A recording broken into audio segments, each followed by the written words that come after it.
What's up YouTube, Saf here on Super Saf TV, and this is my first look and review of the Google Nexus 7 tablet.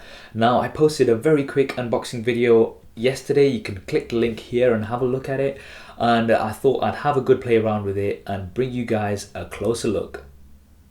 Looking at the specs and performance of the tablet, obviously you've got the quad-core Tegra 3 processor, very fast, 1GB of RAM, and you've got the 7-inch display which has a resolution of 1280 by 800, and it's a HD display with 216 ppi. You've got the 1.2 front-facing camera, 1.2 megapixels front-facing camera. Now you don't actually get a back-facing camera, so it is just that one there.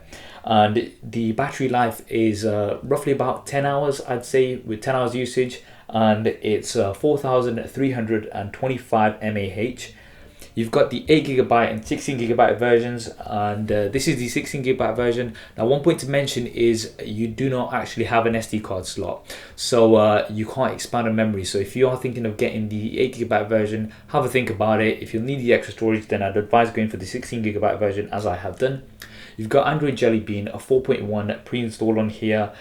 We'll look at a bit more detail in that later, and also it's 340 grams, pretty light and nice in the hand. Now performance wise, very fast, really quick here with everything. And if I just show you a quick example of a video. Now we've got a 1080p video on here, something that I kind of put together for one of my other channels. Now it's a promo video. Now if you just have a look at that, there you go, it's playing 1080p video on here, very clear and very fast as well, no lag whatsoever. I've had lag playing this video on other tablets, but on here plays nice and fast, very responsive as you can see here. And we'll just do a quick test in the browser. Now I've just got the BBC homepage, sorry, BBC News homepage here. Now you can see the pinch to zoom, nice and fast here. It's pretty responsive, no problems whatsoever in terms of browsing the net here as well. Android Jellybean 4.1. Now this is the latest Android update obviously, and it works really well, nice and fast and smooth. On the home screen you've got the dock here. Now this has got shortcuts to all your favorite apps. You've also got folders in here, which is really good. Going into your app screen works pretty well. You've also got a shortcut to the Play Store by just clicking this button here, so that remains there. Quite a nice feature to have. You've got your widgets which you can easily add onto your home screens. Now let's just put, say for example, photo gallery. Now what's really quite cool here is it automatically rearranges wherever you're going to be placing it, so you can just drag and drop onto here. You can put whatever. I'm not going to actually put an album onto here, so really good here. You've got your notifications bar, just there you go, any kind of notifications on will come up on here. You can also lock your screen, so when you tilt it, it won't move around, so quite nice there as well. Now multitasking, as with the previous versions, nice and easy. You can just drag and drop, you can just drag them from side to side and they will close. Now one thing that I've noticed on here, obviously you've not got flash. Flash is only supported before versions 4.0, so you don't have flash on here. But I've also noticed other apps such as the BBC iPlayer. Now if I go on to, say this is the BBC iPlayer on the Google Chrome browser. Now when I actually click to go on to the apps, now you'll see here your device is not compatible with this version. Now if I search for the BBC iPlayer as well on the app, the Google Play Store, it's not actually on here. So I've also noticed that with Mozilla Firefox as well. So now it's probably the apps need some updating, so that might be the case. So some of these may work, not Flash, but they may work with later versions. Now let me show you something that's pretty cool. So if I go into the settings here, now I'll just go on to about tablet. So now that's the information of the tablet. Obviously we're running Android version 4.1.1. Now here's something cool that I found. If you tap that 3 times, what should happen, let's try that again, there you go, you get this pretty cool Jellybean animation. Now you can just tap on here. Now if you touch on the hole of that, you get this pretty cool 3D kind of wallpaper screen which you can play around with. Pretty cool, just something on here that I just discovered.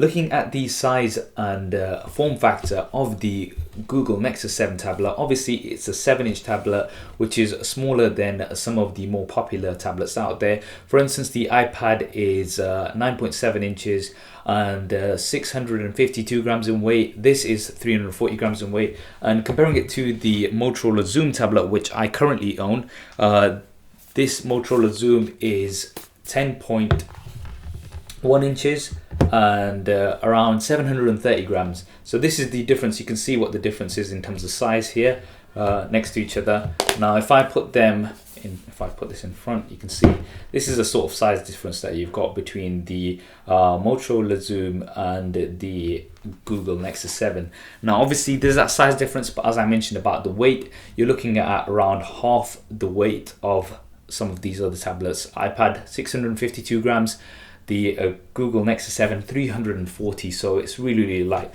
So now obviously when it comes to things like if you're going to be on the train using this for a long period of time and you're going to be carrying this, compared to some of the other bigger tablets, it's going to be much easier in the hand, a lot less strain as well. In terms of the size, I know there's a difference of opinion in it, so I guess it really depends on what you prefer. The Google Nexus 7 is also aiming at the e-reader market, people who use things like the Kindle to read books. And here's the app on here, just to show you a quick example. I've only got the default books that were on here from before. Now this is the guidebook, for instance.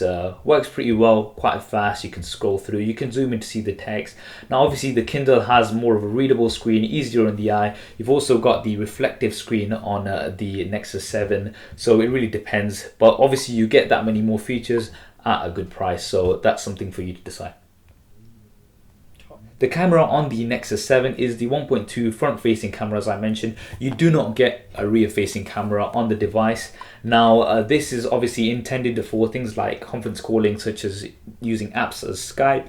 Now, I've not actually found a default app on here to take pictures if you wanted to use the front-facing camera to take pictures yourself. I don't know if you can use a different app to do that. And also things like Instagram. So now if I'm on the Play Store and I search for Instagram, Instagram is not actually available on here. I don't know if they're going to update it, so at least you can use Instagram for things like liking pictures, etc., but not taking pictures. But that's one of the disadvantages here, obviously, the limitation with just the front-facing camera.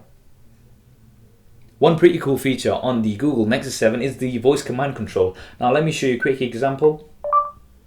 What's the weather like in Leicester? It's 61 degrees and cloudy in Leicester. Here's the forecast for the next few days. There you go, robot speaking back to you, but it recognized my accent even with the strong Leicester accent. Let me try another example. Directions to London. Getting directions. There you go, and it's just going to open Google Maps. Pretty cool feature here. Now it is not like Siri, so if you're expecting a Siri kind of equivalent, it's just not like that, so it's not going to give you any personal responses. Let's try that again. How are you today? There you go, so it's just going to go into Google. It's not your best friend on a phone, it's not going to give you a response on here.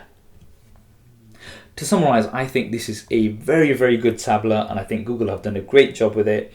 Obviously there's a few limitations, such as just the front facing camera and obviously the storage size that you can, 16 gigabytes is the maximum you can get on here. But for the price that you pay, less than £200 for a quad core tablet, very nice. Now that's half the price of some of the other more popular tablets out there, so it's a really good option in my opinion.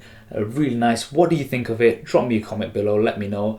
Hope you enjoyed this video. If you did, why not subscribe to the channel? Hit the button here. This is Saf on Super Saf TV, and I'll see you next time.